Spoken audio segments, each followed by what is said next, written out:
Hello, class. So what we did our topic on is food affecting your health. As you can see, we have this beautiful picture of your fruits and vegetables, things that you should eat to um, maintain a healthy life. And here are our group members: myself, Ashley Irby, Tammy Lee, Ella Whitting, Nancy Garcia, Anna Marie Lazar, Amelia Brooks.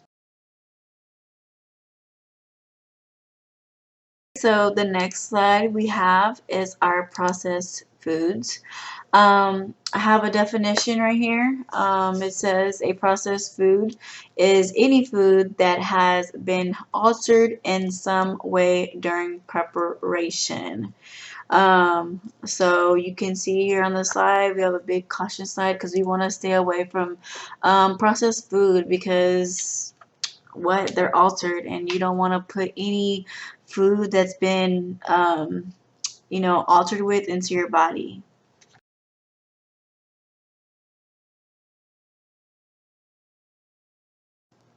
So what are processed food found in? They are found in breakfast cereal, cheese, tinned vegetables, bread, savory snacks, crisp, sausage rolls, pies, and pastries, meat products such as sausage, bacon, ham, salami, also microwave meals or ready meals, cakes and biscuits, drinks such as milk and soft drinks.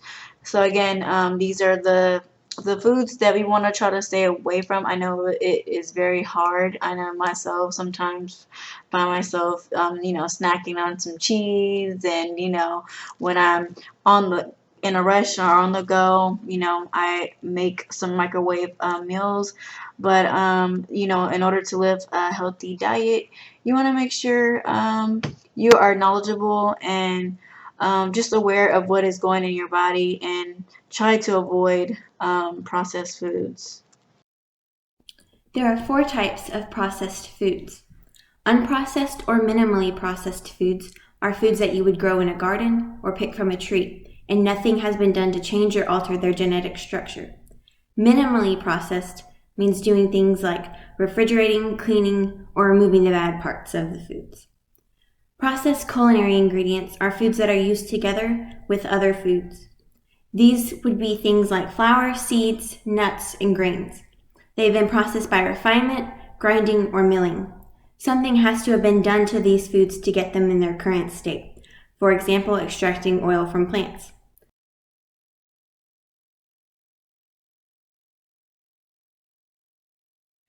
Processed foods are foods like the ones already mentioned, but they include added salt, sugar, or fats. These are readily eaten foods with little prep time needed. Examples would include canned fruits and vegetables or freshly baked bread. Ultra processed foods not only include salt, sweeteners, and fats, they also contain artificial flavors, preservatives, and coloring. These extend shelf life, preserve texture, and add taste. These foods usually have little or no fiber and nutrients and are also ready to eat. Traditional snack foods are in this category, along with foods like chips and soft drinks.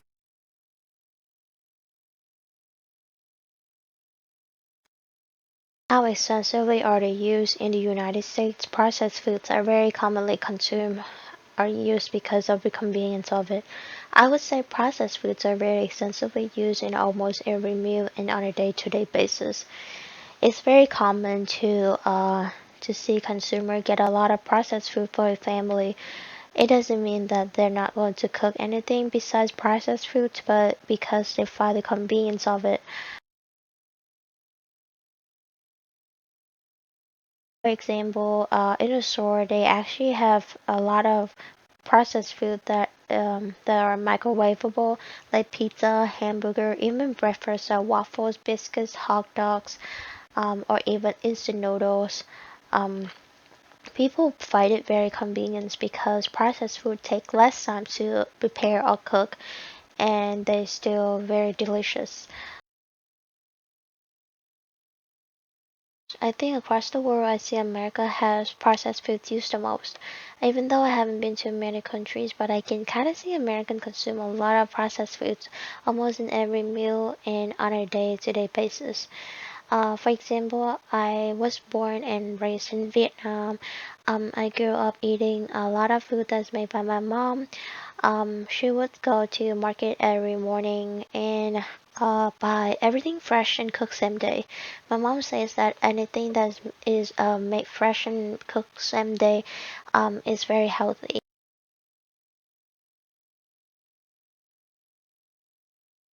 So, according to an article by Brew, the New York University did a research on Americans' diet from 2001 to 2018. He found that the proportion of ultra processed foods in Americans' diet grows from 53.3% of calories in 2001 to 57% in 2018. Also, consumption of whole foods falls from 32.7% to 27.4%.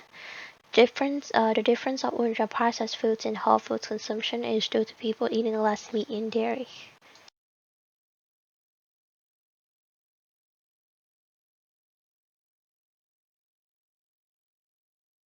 There are many processed foods that are consumed and available in the United States that are banned in other countries around the world. Some well-known examples include Mountain Dew, which is banned in the European Union, India, and Japan, Skittles, which are banned in Norway and Sweden, instant mashed potatoes, which are banned in the European Union, Japan, and Australia, Little Debbie Swiss rolls, which are avoided in the European Union and banned in Norway and Austria, Frosted Flakes, Honey Bunches of Oats, and Rice Krispie Treats are banned in Japan and in the European Union. And lastly, stovetop stuffing, which is banned in the United Kingdom, Japan, and several other European countries. Are people usually aware of these effects? No. Processed foods tend to be high in sugar, artificial ingredients, refined carbs, and trans fat, and therefore they contribute to obesity and illness around the world, especially in America. People usually don't cook and turn to processed food, but they don't realize it, that in the long run it becomes harmful to the body due to the lack of fibers and vitamins that a whole food will contain. Has the use grown over the years? Yes, it has increased by 3.7%, and the most popular processed food that people consume in the frozen dinner / ready-to-eat meals, while the whole foods have increased by 5.3%. The processed foods are mostly consumed by the elderly of 60 plus years. During the pandemic, processed food has increased significantly due to the fact that consumers wanted to shop less frequently and have more comfort food to cope for the uncertainty of the pandemic. We don't have much time to cook. We prefer shelf-stable life than fresh because it lasts longer and we don't have to worry about it going bad. There was one time in my life where I was trying to diet, but I didn't know how to diet properly, so for my snacks I decided to eat processed foods like bag snacks and supposedly healthy alternatives, but with refined carbs I didn't know about. And for my meals, I will eat ramen and different types of already made foods and meals. Well, it turns out I was monitoring my weight loss and gains and noticed I was at a plateau, and I decided to look into it some more. Then I eliminated processed foods from my diet, and it changed my diet entirely for the better. After being diagnosed with hypertension in my 30s, I had to evaluate the foods I ate and how they affected my overall health.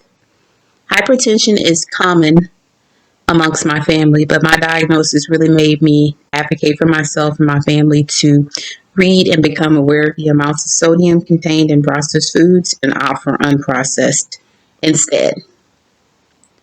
Although the journey has had its challenges, the benefits are life-changing. I've reduced my blood pressure and lost weight.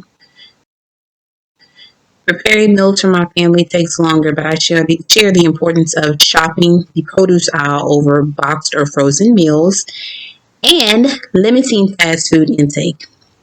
Not only do I steer clear of hot foods high in sodium, but also excessive fillers such as sugars, sweeteners, palm oils, hydrogenated oils, MSG, sodium nitrates, just to name a few.